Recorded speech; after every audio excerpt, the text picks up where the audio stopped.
Exercise 13.4 question number 5।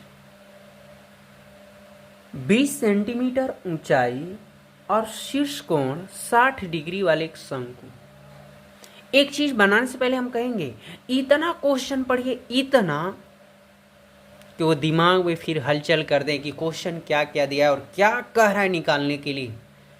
ये जरूरी है, ये ध्यान दें। पहले क्वेश्चन पढ़ें। अभी हम लोग क्वेश्चन पढ़े कि 20 सेंटीमीटर ऊंचाई वाले और उसके कोण 60 डिग्री वाले एक शंकु है। एक शंकु, देखिए यहां पे एक शंकु हमने बना डाला जिसके हाइट कितना दिया है 20 सेंटीमीटर और इसके एंगल जो भैया आया है 60 डिग्री। इसके एंगल कितने आया है 60 डिग्री आ गए। अब उसकी ऊंचाई के बीचों बीच, किसकी ऊंचाई के, शंकु के ऊंचाई के बीचों बीच, ये शंकु की ऊंचाई है और इसके बीचों बीच दो भागों में काटा जाता है। शंकु के ऊंचाई के बीचों बीच, शंकु के जो ऊंचाई है, देखिए ये शंकु के ऊंचाई है, इसे शंकु के ऊंचाई बोलते हैं। तो इसे शंकु के ऊंचाई के बीचों बीच दो भागों में काटा जाता है, दो भागों में काटा जाता है। तो आइसक्रीम शंकु देखे होंगे या शंकु आकार की टोपी देखे होंगे। जब शंकु आकार की टोपी होगी, जब उसके बीचों बीच काट देंगे तो नीचे वाला के ही जैसा सेम यहां दिखेगा, कटेगा। तो ठीक है। तो जब विद्यार्थी ये दो भाग में कट गए तो ये भी 10 सेंटीमीटर और ये भी 10 सेंटीमीटर और इसके बीचों बीच यानी एंगल जब 60 है तो ये भी कितने हो गए 30, ये भी कितने हो गए 30। ठीक है। जब यहां पर ध्यान रखना है कि जबकि तल शंकु के आधार के समांतर है, यानी ये तल जो है ये तल के क्या है, समांतर है। ठीक है। अब ये क्वेश्चन में त्रिज्या दिया नहीं है, यानी त्रिज्या का मान नहीं दिया है। ठीक है। तो सबसे पहले ये शंकु हमने फिगर बनाया था, तो शंकु यहाँ पर लिख लेते हैं नाम शंकु का ABC और यहाँ पर त्रिज्या O और यहाँ त्रिज्या O डैश। इतना कर लिए। अब यहाँ क्वेश्चन कह रहा है, पढ़िए, जब ऐसा हो जाता है तो एक शंकु प्राप्त हो जाता है, शंकु के छीनक। जब ऐसा होता है तो एक शंकु का छीनक प्राप्त हो जाता है और 1/16 सेंटीमीटर व्यास वाले एक तार के रूप में बदल दिया जाता है। लो, ये जो शंकु का छीनक है ना, इसे तार के रूप में बदल दिया जाता है। तो एक चीज बताएं हम कि किसी भी आकृति की रूप बदल सकती है पर उसके आयतन बदल नहीं सकते। आयतन हमेशा बराबर होता है। यानी ये शंकु का छीनक था, अब शंकु के छीनक से तार हो गए। तो यहां पर ध्यान रखना है कि आकृति का रूप बदल सकता है पर उसके आयतन नहीं बदलता है, सेम रहता है। तो अब यहां पर हम लोग को पता होगा कि जब कभी भी एक आकृति से दूसरी आकृति में बदल जाए, वही आकृति दूसरी आकृति में बदल जाए तो आयतन निकाला जाता है। तो सबसे पहले हमें आयतन का सूत्र पता होना चाहिए। तो किसके आयतन का सूत्र, शंकु के छीनक का, क्योंकि शंकु के छीनक जो है उसे तार के रूप में बदल दिया जाता है। तो शंकु के छीनक का आयतन क्या होता है,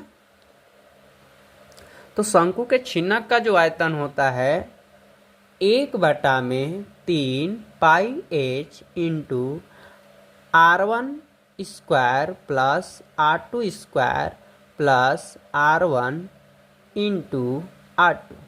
ये याद रखना जरूरी है। ठीक है। तो यहां पर आकृति में हम लोग देख रहे हैं ना R1 का मान दिया है ना R2 का। ठीक है। तो इसे हम लोग R1 मान लेते हैं और इसे R2।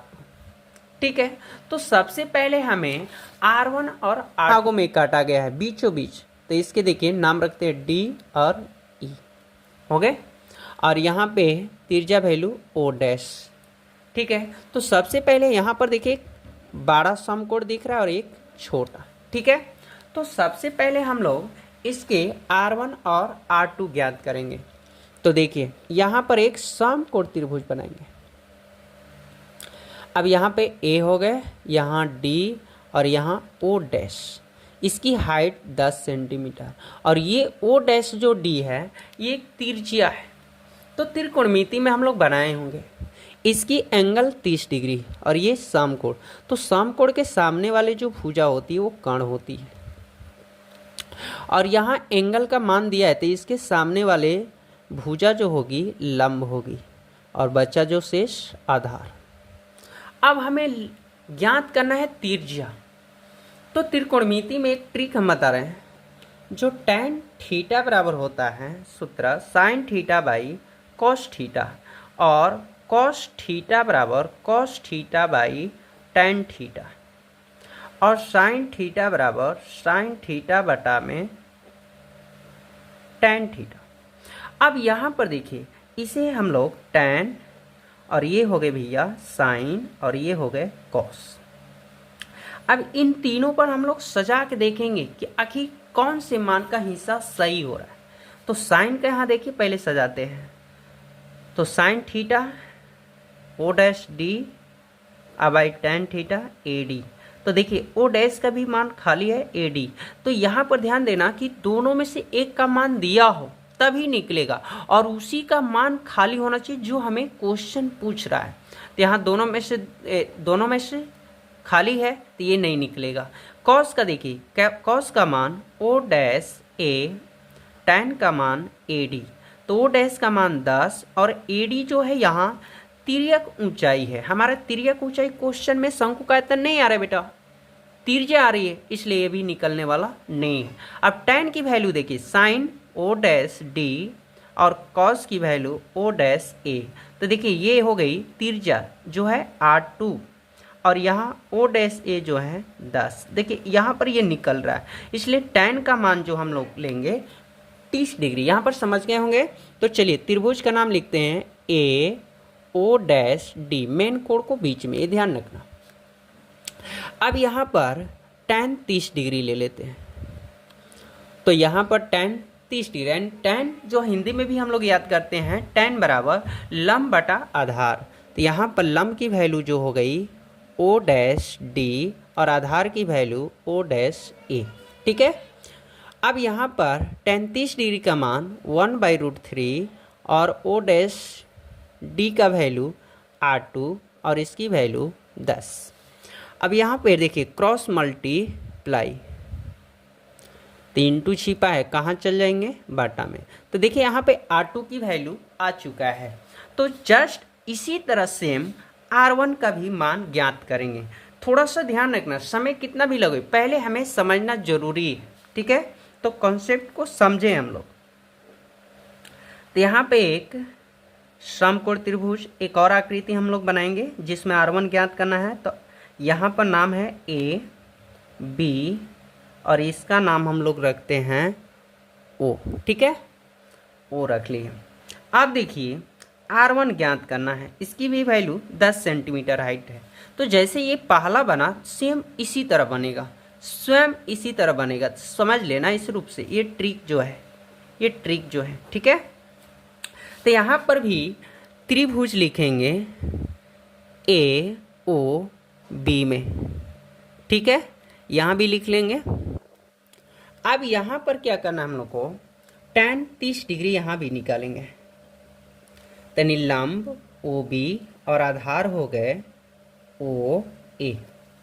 तो अब tan 30 डिग्री का जो मान है ट्रिक समझा दिए। ठीक है, अब जैसे ही हम लोग सजाएंगे ओ बी बटा में ओ ए, तो ओ बी का मान हो गए R1, और ओ ए का मान यहाँ से जो शंकु की हाइट दिया है 20, यानी 10 ए बी 10 यानी 20 हो गए।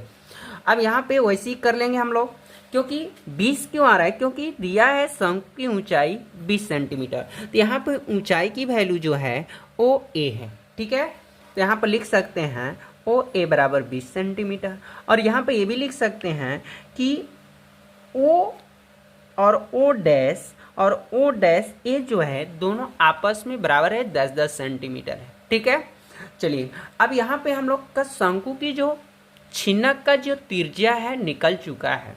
तो अब सबसे पहले हमें देखना है कि जो शंकु की छिन्नक है, जो शंकु की छिन्नक की आकृति है, इसे इस आकृति के रूप को बदलकर एक तार बनाया जाता है। तो तार किस रूप में होता है? तार किस रूप में होता है? बेलनाकार होता है। तार किस रूप में होता है? बेलनाकार। तो इसकी व्यास जो दिया है 1/16 सेंटीमीटर व्यास वाले तार के रूप में बदल दिया जाता है। किसको? शंकु के छिन्नक को।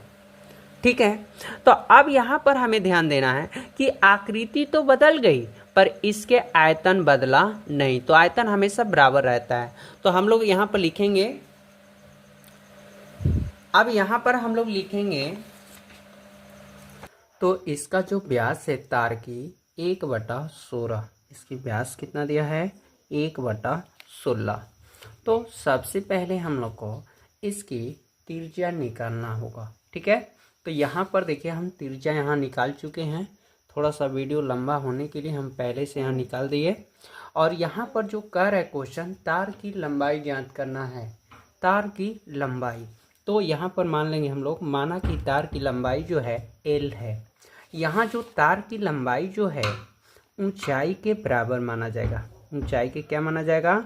बराबर। ठीक है, तो अब यहाँ पर जैसे हम लोग निकाल लिए तो हम लोग को पता हो गया कि कोई भी आकृति का रूप बदल सकता है पर आयतन नहीं। तो आयतन जो है क्या होता है? बराबर होता है। इसलिए हम लोग यहाँ पे शंकु के छिन्नक आयतन और बेलन का आयतन निकालेंगे। ठीक है, तो यहाँ तक हमने निकाल डाला है। अब इसके आगे क्या करना है? तो देखिए हमें शंकु के छिन्नक आयतन और बेलन का आयतन निकालना है। ठीक है, तो यहाँ वीडियो लंबा होने के कारण मैं यहाँ पर शो कर दिया हूँ। और इसके आगे जो होने वाला है, अब यहाँ पर ऐसे कर लेना है हम लोग को। और देखिए यहाँ L का जो मान आ गया है इतना सेंटीमीटर आया है। तो कहने का मतलब अगर किसी को बोल दिया जाए कि 400 सेंटीमीटर है तो वह मेजर गलत हो जाएगा, क्योंकि 400 सेंटीमीटर वह अब मीटर में कन्वर्ट होगा। ठीक है, तो 4 मीटर आपका आंसर सही है। इसलिए इतना लॉन्ग सेंटीमीटर नहीं होगा, इसे हम लोग किस में बदलेंगे? मीटर में। तो चलिए मीटर में बदल लेते हैं, बटा में 100। अब यहाँ पर आंसर जो आया इसमें भाग करेंगे हम लोग तो 4 हो गए और ये 0.44 मीटर, ये हमारा आंसर हो गया। तो वीडियो कैसा लगा कमेंट में ज़रूर लिखें, और वीडियो अच्छा लगे तो लाइक एंड शेयर जरूर